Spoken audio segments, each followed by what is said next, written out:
La grâce, la miséricorde et la paix nous sont données de la part de Dieu le Père et de la part de Jésus-Christ, le Fils du Père, dans la communion du Saint-Esprit. Amen. Il y a 81 ans, quasi jour pour jour, l'Europe voyait enfin se taire les armes.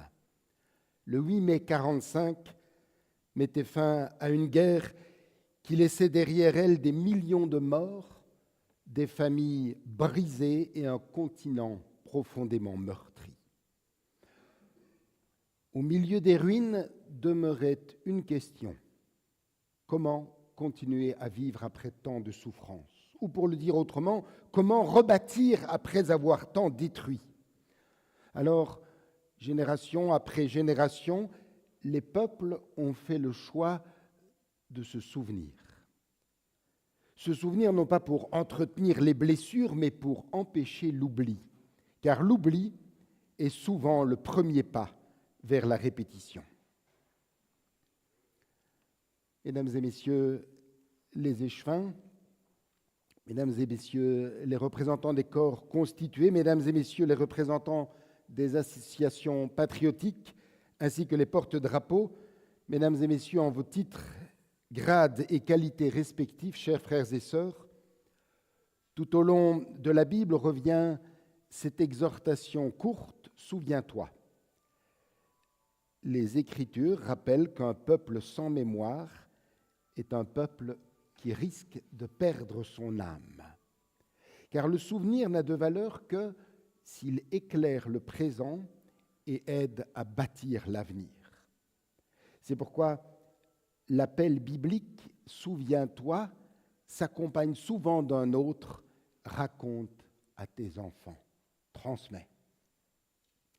Commémorer, ce n'est donc pas seulement regarder derrière nous, c'est aussi nous demander quel monde nous voulons transmettre. Un monde où la dignité humaine est respectée, où la paix n'est jamais considérée comme acquise et où la fraternité demeure plus forte que la haine. Au nom du Christ, je vous souhaite la bienvenue dans cette église où nous sommes venus rechercher la présence de Dieu, écouter sa parole et la méditer. Le Christ nous accueille tels que nous sommes et il nous rappelle cette bonne nouvelle, la grâce et la paix nous sont données gratuitement de la part de Dieu notre Père et de Jésus-Christ notre Sauveur. Amen. Je vous invite à vous lever pour chanter du cantique 528, les strophes 1 et 2. Le cantique 528, donc il ne s'agit pas de la page, mais du numéro qui est écrit en gros caractères. Il y a des cantiques, si vous voulez, sur les bancs. 528, les strophes 1 et 2.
Nous nous mettons à l'écoute d'une première lecture qui se trouve dans la lettre de l'apôtre Paul aux Philippiens.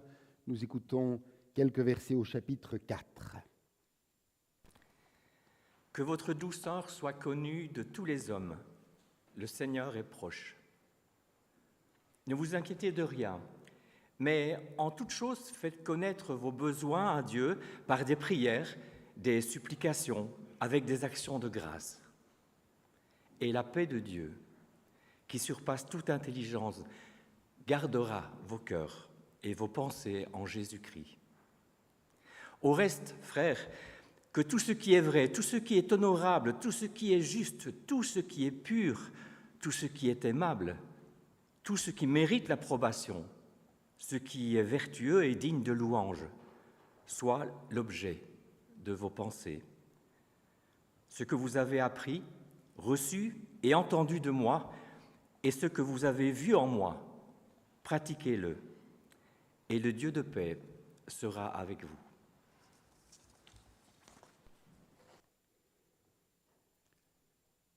Chers frères et sœurs, en ce jour de commémoration, nous nous souvenons. Nous nous souvenons de toutes ces vies emportées par la guerre, de ces générations marquées dans leur chair et dans leur mémoire. Et pourtant, malgré les leçons de l'histoire, nous le savons, les guerres n'ont pas disparu. Le monde continue de connaître la violence, les affrontements, les discours de haine, la logique de domination, comme si l'être humain peinait toujours à apprendre durablement la paix. C'est dans ce contexte que les paroles de l'apôtre Paul résonnent avec une étonnante actualité, que votre douceur soit connue de tous les hommes. La douceur, un mot qui paraît presque fragile dans un monde si dur. Et pourtant, il faut souvent beaucoup plus de force pour construire la paix que pour alimenter le conflit. Car, nous le savons tous, les guerres ne commencent pas seulement sur les champs de bataille. Les guerres commencent souvent bien avant, dans les paroles qui blessent, dans les humiliations répétées, dans le mépris, dans les peurs entretenues, dans l'incapacité à écouter celui qui pense autrement. À l'inverse, la paix aussi commence bien avant les traités, bien avant les signatures officielles.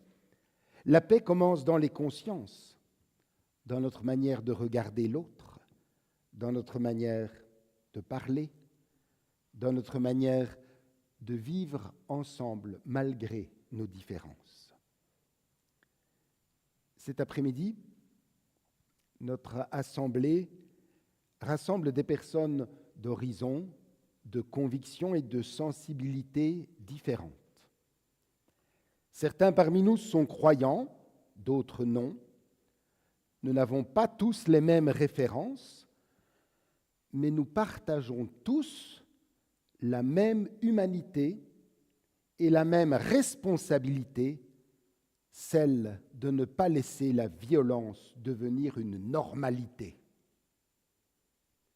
C'est pourquoi les paroles de Paul peuvent rejoindre chacun d'entre nous cet après-midi.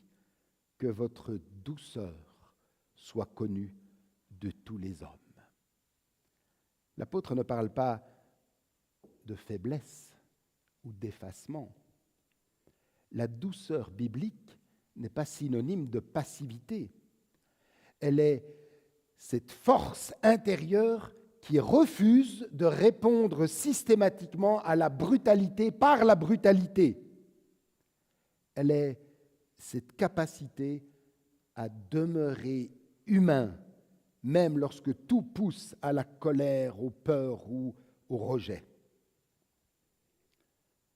Dans nos sociétés traversées par les tensions, les polarisations de plus en plus fortes, parfois les radicalisations, cette parole devient un véritable défi. Alors oui, nous vivons à une époque où l'on débat vite, où l'on condamne vite, où l'on caricature vite. Alors oui, nous savons parler, mais savons-nous encore écouter? Paul poursuit par ces mots que tout ce qui est vrai, tout ce qui est honorable, tout ce qui est juste, tout ce qui est pur, tout ce qui est aimable, tout ce qui mérite l'approbation soit l'objet de vos pensées.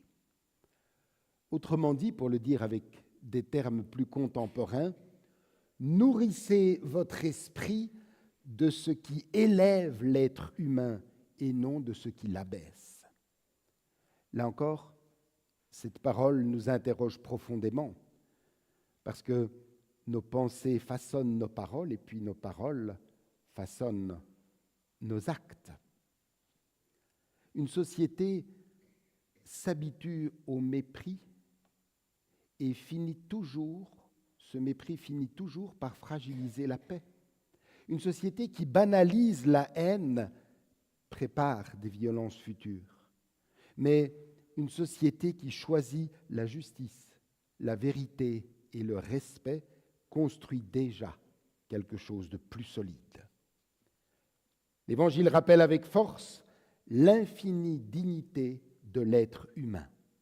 Chaque personne, qui qu'elle soit, chaque personne porte une valeur qui dépasse son origine, sa nationalité, sa religion, sa culture ou son parcours. Et lorsque cette dignité est oubliée, l'être humain devient capable du pire.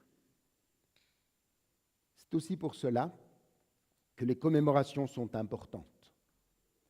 Elles ne servent pas seulement à regarder le passé avec émotion, elles servent à interroger au présent. Que transmettons-nous? Quel climat installons-nous autour de nous?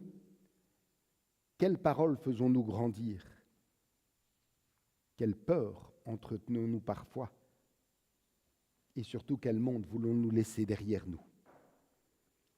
Enfin, Paul écrit « Ne vous inquiétez de rien, mais en toute chose, faites connaître vos besoins à Dieu. » Ces mots ne signifient pas qu'il faille nier les angoisses ou fermer les yeux sur les dangers du monde. Paul, l'apôtre, connaît bien l'épreuve, l'incertitude, la peur, mais il rappelle que l'inquiétude ne doit pas devenir notre seule manière d'habiter le monde. Car un être humain dominé par la peur devient facilement un être humain qui se méfie, qui se replie et qui attaque. La peur peut engendrer la violence. La paix, au contraire, demande de retrouver la confiance, l'espérance, le discernement. Pour les croyants, cette confiance s'enracine en Dieu. Et pour tous, elle peut devenir un appel à résister à la fatalité, au cynisme et au découragement. Et Paul conclut par cette promesse, « La paix de Dieu gardera vos cœurs et vos pensées. » La paix, pas seulement l'absence de guerre, mais une manière d'habiter le monde autrement.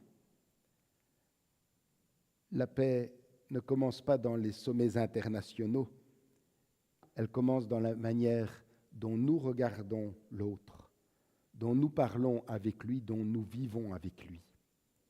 Et peut-être est-ce là l'un des grands défis de notre temps, apprendre à demeurer profondément convaincu sans devenir profondément ennemi. Que le Dieu de paix nous y aide. Amen.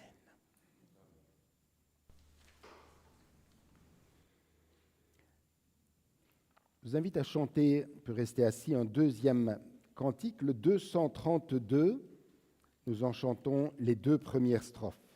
Du cantique 232, comme un souffle fragile, nous chantons les deux premières strophes.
De l'Évangile selon saint Matthieu.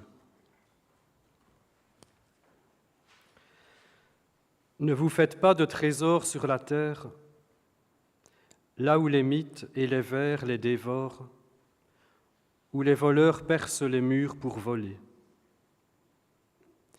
Mais faites-vous des trésors dans le ciel, là où il n'y a pas de mythes ni de vers qui dévorent, pas de voleurs qui percent les murs pour voler. Car là où est ton trésor, là aussi sera ton cœur. La lampe du corps, c'est l'œil. Donc, si ton œil est limpide, ton corps tout entier sera dans la lumière. Mais si ton œil est mauvais, ton corps tout entier sera dans les ténèbres. Si donc la lumière qui est en toi est ténèbres, comme elles seront grandes, les ténèbres. Nul ne peut servir 2 maîtres. Ou bien il haïra l'un et aimera l'autre, ou bien il s'attachera à l'un et méprisera l'autre. Vous ne pouvez pas servir à la fois Dieu et l'argent. Parole du Seigneur. Nous rendons grâce à Dieu.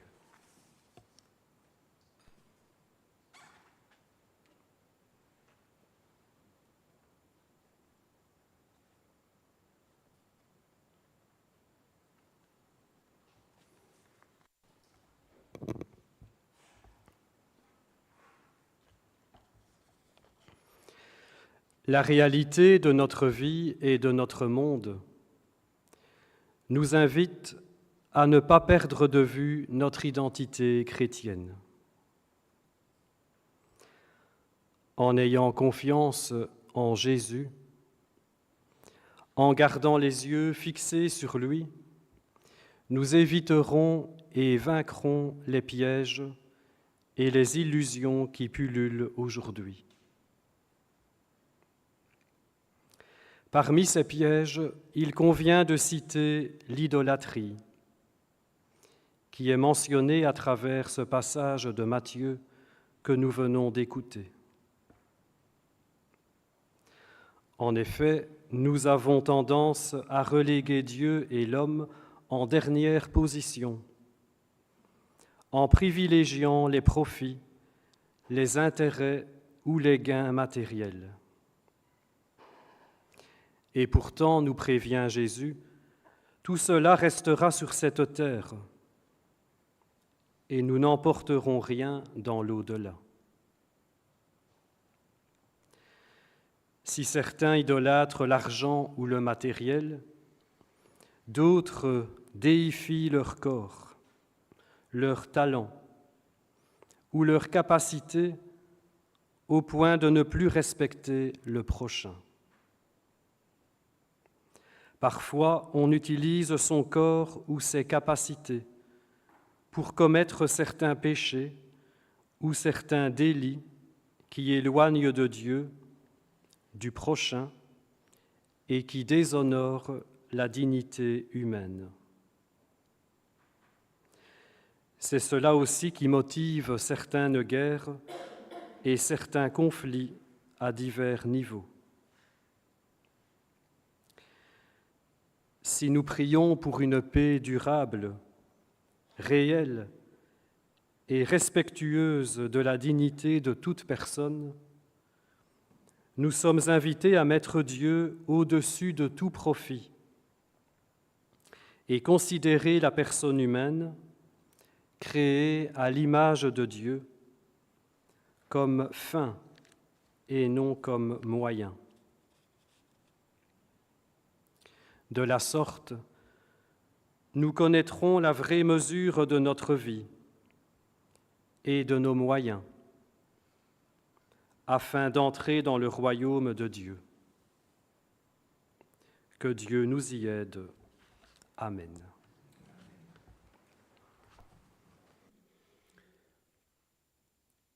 Nous unissons nos voix en chantant le cantique 167, le 167.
Nous unirons maintenant dans la prière d'intercession avec 4 intentions qui ont été préparées. J'invite ceux qui les ont à venir au lutrin.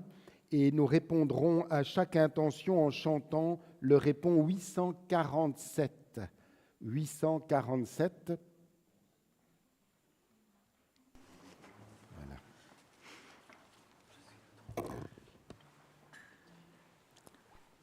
Nous te remercions pour notre pays et pour notre ville. Nous te remercions pour le travail de celles et ceux qui nous ont précédés, pour tous ceux qui se dévouent au service du bien commun, pour l'instruction reçue et transmise, pour les liens de solidarité qui nous unissent et pour toutes les personnes qui œuvrent chaque jour à rendre notre société plus juste et plus fraternelle. Souviens-toi de tous ceux qui exercent des responsabilités, à quelque niveau que ce soit. Donne-leur le sens de la justice, de l'écoute et du service, afin qu'ils recherchent non leur intérêt personnel, mais le bien de tous. Nous te prions, Seigneur.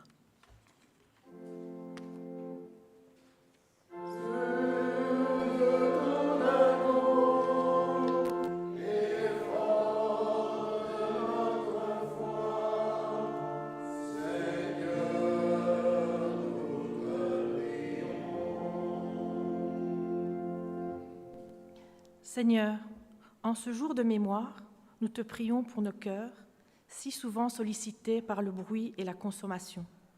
Donne-nous la grâce de choisir l'essentiel, la solidarité plutôt que l'indifférence, le partage plutôt que l'accumulation, la vérité plutôt que l'apparence, la fraternité plutôt que la compétition. Que nos vies témoignent des valeurs qui durent, l'amour, la justice, le respect et l'espérance.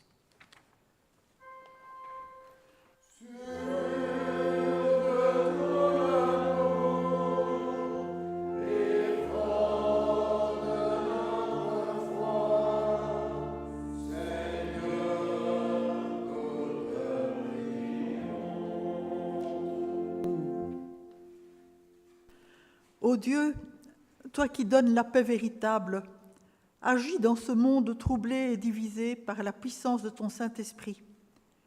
Éteins dans le cœur des humains le feu de la haine et fais grandir l'esprit de fraternité, de justice et de réconciliation. transforme les relations entre les peuples, entre les générations, entre voisins et entre tous ceux qui vivent et travaillent ensemble, afin que grandissent le respect, la confiance et la paix. Nous te prions, Seigneur.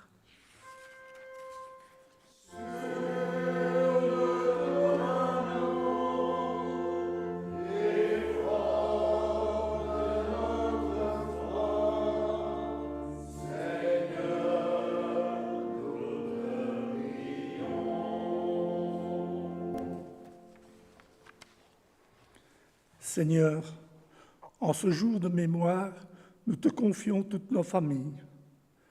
Que ta paix vienne habiter nos foyers, qu'elle apaise les tensions, guérisse les blessures et renforce les liens d'amour et de respect entre parents, enfants, frères et sœurs.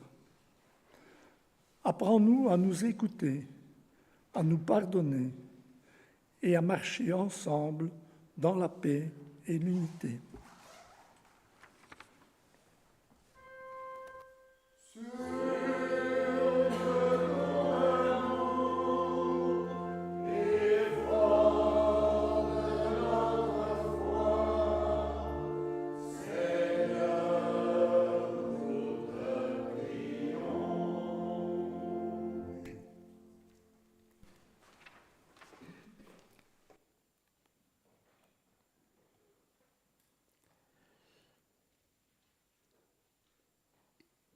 Et pour rassembler toutes les prières que nous avons élevées à Dieu, celles que nous avons dites, celles que nous avons chantées ou celles aussi qui sont restées au plus profond de notre cœur, je vous invite à vous lever pour dire ensemble la prière que notre Seigneur Jésus-Christ nous a lui-même enseignée.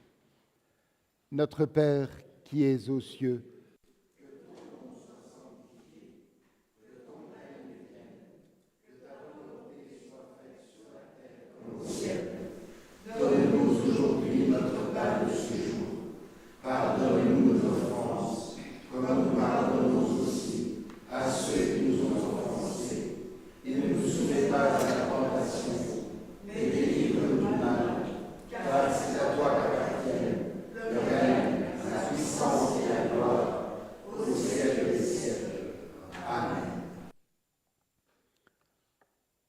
notre Seigneur Jésus-Christ dit « Je vous laisse ma paix, je vous donne ma paix, que votre cœur ne se trouble pas. » Allons sur le chemin de la vie, confiant dans cette parole, le Seigneur nous garde, il nous accompagne.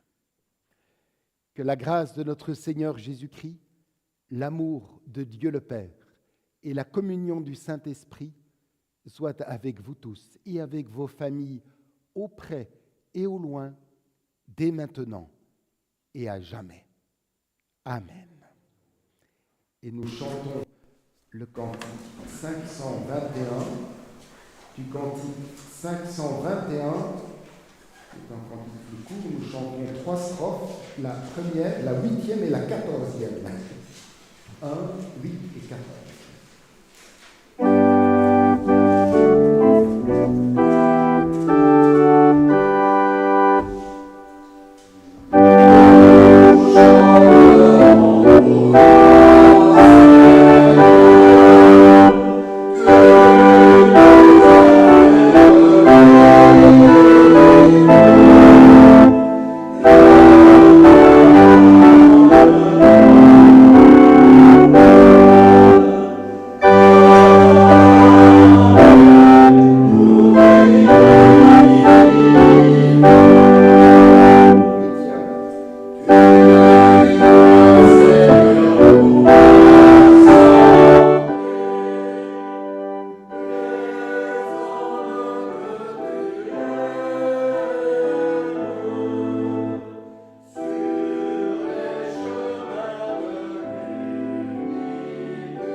signifier que nous sommes unis à tous nos compatriotes qui, en ce jour, commémorent le 8 mai.